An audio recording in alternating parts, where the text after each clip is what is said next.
Good evening. My name is Andy George, and my last name being a G. I was able to study commercial real estate. And just to kind of give everybody like a little heads up, a lot of this was actually new stuff, new ideas, new terms for me. So I tried to dig pretty deep into it just so I can understand. And so I have actually notes right here, and I'm going to read a lot of my notes that I got from my research, just so I can kind of hopefully make sense of what really commercial real estate is. So what I got from my research is that commercial real estate is any non-residential property used for commercial profiting making purposes. Examples of commercial real estate, from what I understood, is anything like stores, malls, office buildings. These are all examples that I found. So kind of, I was really wanting to understand a little bit more about the current situation, just again because I don't know a ton about it, but I was able to come across some few things, and uh, what I understood is that the commercial real estate is in the Dodd-Frank Act.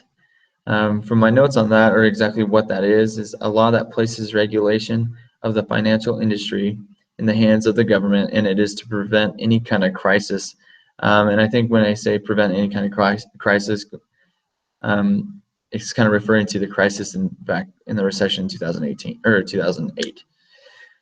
But about future possibilities, especially with the Dodd-Frank Act, what I was able to find is that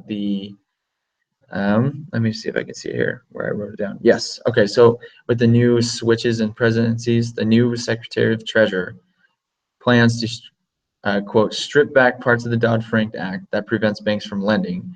And that kind of goes into my next point. For the future, there's a lot of banks that aren't lending. So banks are lending out fewer, and companies such as a company called Blackstone are currently picking up their slack.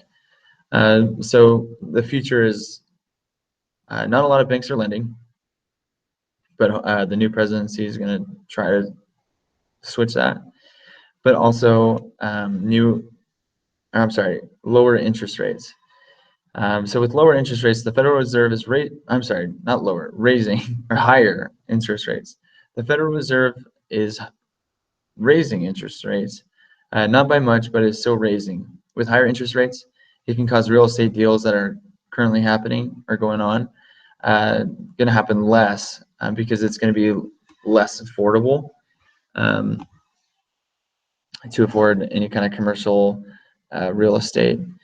So that was kind of the information that I was able to kind of grasp from this. Again, this is all kind of new things to me, or new terms and kind of a new category for me. But just kind of recap, currently in the Dodd-Frank Act, in the future, non-bank lending, the Dodd-Frank Act is going to it looks like it's going to be trimmed down, and then interest rates are going to rise, and houses or property is going to be less affordable.